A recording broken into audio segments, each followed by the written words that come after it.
Welcome to the Explainer. Today, we are diving deep into the incredible engineering of the animal kingdom. You can think of it as a massive evolutionary arms race, one between predator and prey, all written in bone, muscle, and sinew. So let's jump right in with a simple question that's actually kind of profound.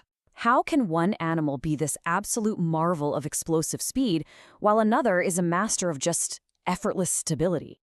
The answer, it turns out, reveals two totally brilliant but very different solutions to the age-old problem of survival. It really all comes down to their anatomical engineering. We're talking about millions of years of evolution fine-tuning their bodies, shaping every single bone and muscle for two completely opposite lifestyles: the high-stakes, all-out chase, and the patient, watchful graze. A great way to frame these incredible differences is by looking at that classic divide between predators and prey. This is really a story of anatomical trade-offs, where becoming amazing at one thing often means you have to give up something else. Now, this is where it gets really interesting, because you can see how each trait directly serves a purpose. Look at the herbivore. Its rigid spine helps support a heavy gut needed to digest all that plant matter, and its wide field of vision, perfect for spotting danger from almost any angle. The carnivore, though, is built different. It's got a lighter build, a super flexible spine for insane speed, and forward-facing eyes for that pinpoint depth perception you absolutely need to catch a moving target. Okay, to really, truly appreciate these incredible designs, we need to get a handle on the basic components they're all built from. So let's do a quick review of the three core building blocks of the locomotor system. First up, you've got osteology, the study of bones. Think of these as the passive framework of the body. They're the levers that muscles pull on, they provide support, protect organs, and give the body its fundamental shape. Next is arthrology, which is all about the joints. Now, these are the crucial connections between the bones. We're talking about everything from simple immovable joints in the skull to super complex ones like your shoulder. They are the hinges and pivots that give the skeleton its amazing range of motion. And finally, we have myology, the study of muscles. These are the active engines of the whole operation. By contracting, these tissues pull on those bony levers across the joints, and that generates the force for every single movement, from a tiny little twitch to an explosive all-out sprint.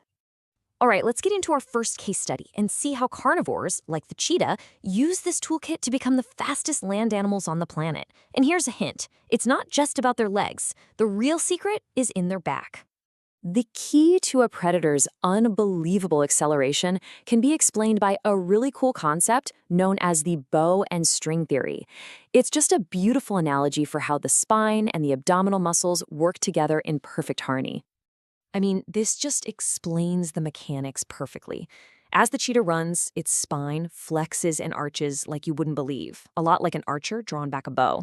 The abdominal muscles, they're the string, tensing up to store this immense potential energy. And then that energy is just unleashed in a powerful forward thrust with every single stride. So the really crucial point here is that this whole mechanism allows the cheetah to achieve what's called a gathered gallop. There are these incredible moments of full suspension where all four of its feet are completely off the ground. By bunching up and then exploding its entire body forward, it covers a massive amount of ground with each leap, way more than its leg length alone would ever allow. Okay, so now let's do a complete 180. We're going to pivot from explosive speed to extreme efficiency. The herbivore has a totally different challenge, right? How do you conserve energy while standing around for hours and hours, always on the lookout for those very predators we just talked about? I mean, think about it. For a big prey animal like a horse, using constant muscle tension to support over 1,000 pounds of weight would be incredibly draining. Standing, and even sleeping upright, requires a specialized system to just passively bear that load. And their solution is the stay apparatus, a true masterpiece of biomechanical engineering. It's this intricate network of specialized tendons and ligaments that basically act like internal scaffolding. They effectively lock the joints of the limbs in place without needing any continuous muscle work. So in the forelimb, weight is basically transferred down a column of bones held in place by this tension band system. The shoulder gets stabilized, the elbow just snaps into a locked position, and the carpus, which is what we'd call the horse's knee, is kept from buckling by a strong fibrous band. And then, even further down, another ligament acts like a cradle, preventing the ankle and foot joints from overextending under all that weight. It's just amazing. The hind limb has its own clever little trick. The patella, the kneecap, can literally be hooked over a bony ridge on the femur. This locks the main stifle joint, that's the equivalent of our knee, and when that happens, it engages a whole reciprocal system that locks the hock joint too. The entire hind leg just becomes a rigid, weight-bearing pillar. Okay, so we've seen two very different, highly specialized designs. But despite these amazing variations, all animal body plans are built on a few fundamental architectural rules that evolution has followed time and time again. The most basic principle is something called zygomorphism, or you might know it as bilateral symmetry. Simply put, it's having a left and a right side that are mirror images of each other. This is the foundational blueprint for any animal that needs to move with direction and purpose. It's a simple rule, but it's profound, and it governs the layout of everything from limbs to muscles to sensory organs. And this slide right here shows a classic evolutionary trend you see across so many species. To get faster, you basically get taller. The journey starts with a plantigrade stance, walking on the flat of the foot, like us or a bear.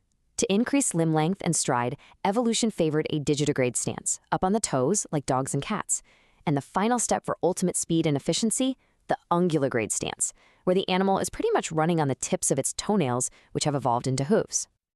And this points to another key evolutionary principle: simplification for the sake of specialization. As animals like the horse evolved for running, they just lost their side toes. All that energy and all those resources went into making the one remaining digit and all the bones supporting it incredibly strong and robust. It's a classic trade-off. You sacrifice multi-purpose dexterity for pure, powerful forward motion. So as we've seen, every animal's anatomy is a beautiful, intricate solution to a very specific set of survival problems. The cheetah is built for the chase. The horse is built for endurance and escape. And this kind of leaves us with a final thought to chew on. When you look at our own anatomy, our upright stance, our opposable thumbs, our ridiculously oversized brains, what problems were we uniquely built to solve?